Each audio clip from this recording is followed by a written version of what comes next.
I see a lot of advice and propaganda, a lot of advertisements and posts and what have you on the internet, and sometimes in real life, I'll hear people just babbling nonsense about how to get ahead in the workplace. Um, I don't want to pretend I'm some sort of expert on getting ahead at work, but there's too many theories and nonsense that kind of rears its head whenever there's some economic downturn, whenever people are a little desperate. I get frustrated when I hear people saying things that are just wholly untrue.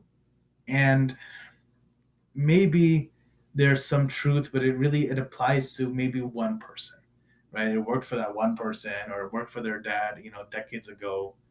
So I don't want to say I'm debunking myths over here, but I do want to share my thoughts and experiences that kind of counter um, what some people try to say during tough times. So one thing I hear is about going the extra mile. Being the first person at work, being the last person to leave, never taking off sick, never taking vacation. All these extremes. I can tell you, as someone who's been a leader, um, I first of all I'm concerned if I have an employee who doesn't take sick days, because you're telling me you're coming in when you have the flu. You're telling me you're coming in when you have a cold. Eh, You know, I'm not saying that I monitor people's sick days, and I have a list of people who never call out sick, and I suspect that they might come in when they're sick or something, and I avoid them. Nothing like that. But um, I do get concerned if people don't take off sick, right? If there are certain trends that exist, and I know every year employees are taking sick days around Christmas time or something, and there's employees who are never taking off sick. I'm thinking you either have a bulletproof immune system, or you are just, maybe you feel obligated to come in, and there's a cultural problem you need to address, right? You feel pressured, you feel like there's an unspoken rule, or you're coming in when you're sick, and that's something I try to avoid. So um, I don't really do much with this information. But I do take notice of people who never get sick. And if someone comes to work obviously sick, I will, I will send them home. Forget about the extra mile. Just go home and get some rest. So that's something I think needs to be stopped. This glorification of the work culture, no rest, no stop, no breaks. No, that is wholly unhelpful. That's just going to lead to burnout.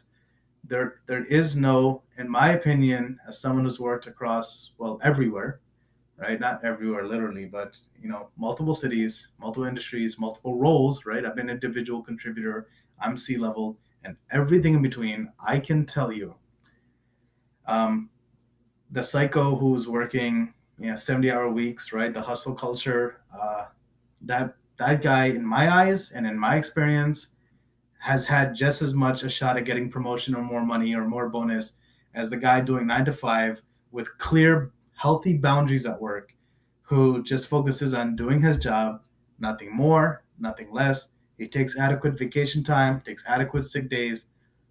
All of this is okay. If you are working for a company where they kind of push, or where they applaud employees who by name, or they give them plaques, best attendance award or this and that, that's a red flag. That is a bad culture. That's very toxic. That's not a place you should be. That's not a place you want to excel. Do not try to minimize yourself, your own needs, your own mental health, your own breaks by taking less vacation, taking less sick days, so you can get some plaque that says, employee of the year for attendance. That's just, I disagree wholeheartedly with that mindset. I don't like to foster that culture. I don't even allow it. And when I see people mentioning, the grind never stops, or I keep going no matter what, I don't know. If you want to personally work yourself all the time, if you don't want to take vacation, some people love their work. Some people hate being away from it. If that's how you feel personally, that's great. But please do not have this mindset that going the extra mile is somehow recorded somewhere. I can tell you, half the time managers don't even notice who's taking sick days every year or vacation days every year. They might notice if some guy is sick 6 days in a single month, right? I mean, that is obviously a conversation that someone's going to have somewhere. But If some guy takes 10 days off 1 year and another guy takes 2 days off, if the 10 days are spread out, I guarantee you no manager even noticed, right? It's very unlikely. They don't pay attention to those things.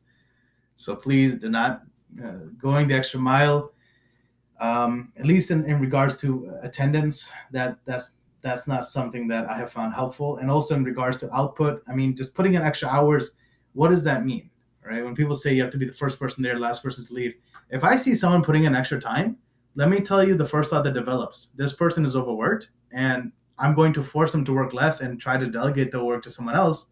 Or this person might not be good at their job if it's taking them so much time to do the work that I'm assigning to them.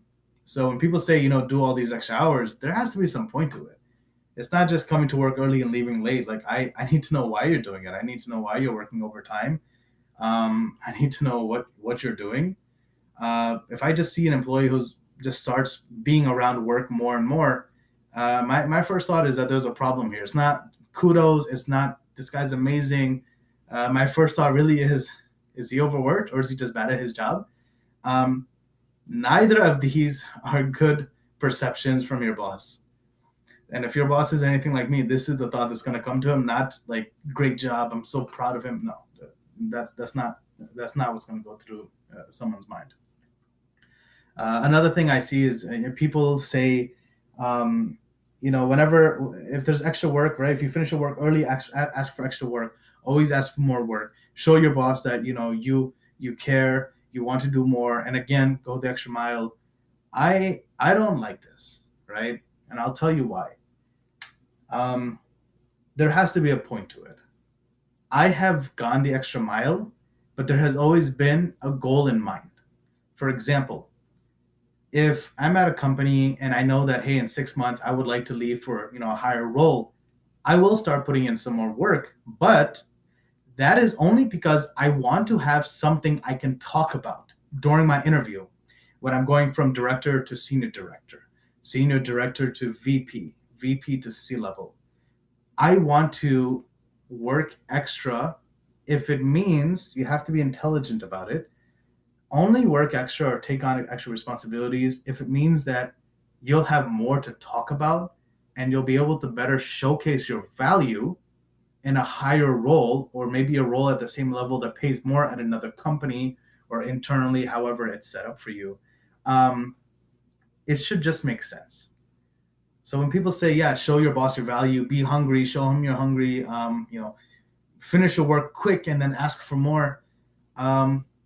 That's not healthy if there's no goal, right? Now, if you're looking for a promotion and you know that working harder, having more deliverables, becoming more valuable to the company will help you secure that, then do it. If you think it will be helpful to have more accolades under your belt so you can speak to them in interviews, then do it. But if you're hoping for some hypothetical intrinsic value to the company, if you think you're going to be safe from layoffs, first of all, I have seen so many people laid off that were all about the grind culture. It has not helped. You have no idea how haphazard the layoffs are, how sometimes it's just a numbers game. And by numbers game, I mean they look at the guy who's putting in a lot of time, because guess what? If someone has X amount of work assigned to them and they're working 50% more time or more hours for no reason and still doing the same amount of work, right? Sometimes they think just being around extra helps. It does not help, right? They look at you like, yeah, this guy's, I don't know what he's doing, right? He's taking longer to do the same work that we handle him, that we give him.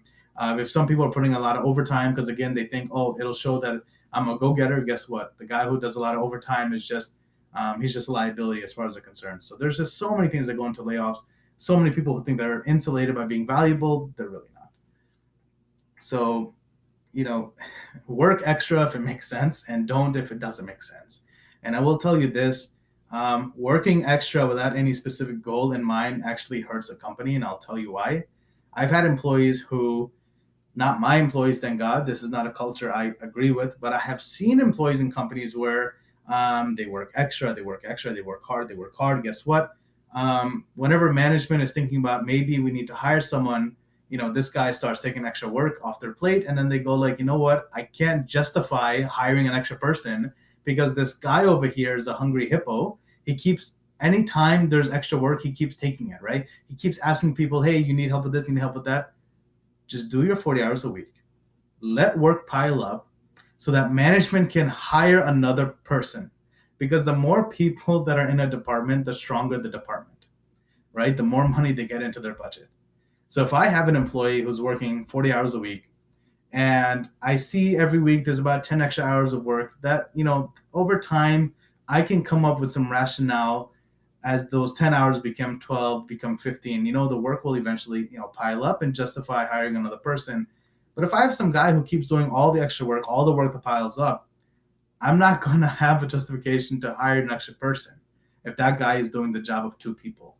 And when he leaves, whether he gets burned out, whether he gets terminated because, who knows what, whether he quits, whether he goes into the company, if someone is doing the job of two people and then they just leave, whether, they burn out or for whatever reason, guess what? Now, not only do I have to replace them, I have to explain to management why I need to hire two people. And I need to tell them that this guy was a genius who was doing extra work, and he was doing the job of two people. Because that's not a pleasant, first of all, it's a hard justification to make. And it's never a good conversation to have, right? Because it's also difficult to have these conversations with employees. It never sounds good. No employee wants to hear the manager say, hey, I need you to work less. You don't understand why, but there's a reason for it. Especially because if that gets out, it could be framed wrongly. But there is a value in having employees just work an appropriate amount. Because if work piles up, I can make a rationale and make budget requests to hire someone else.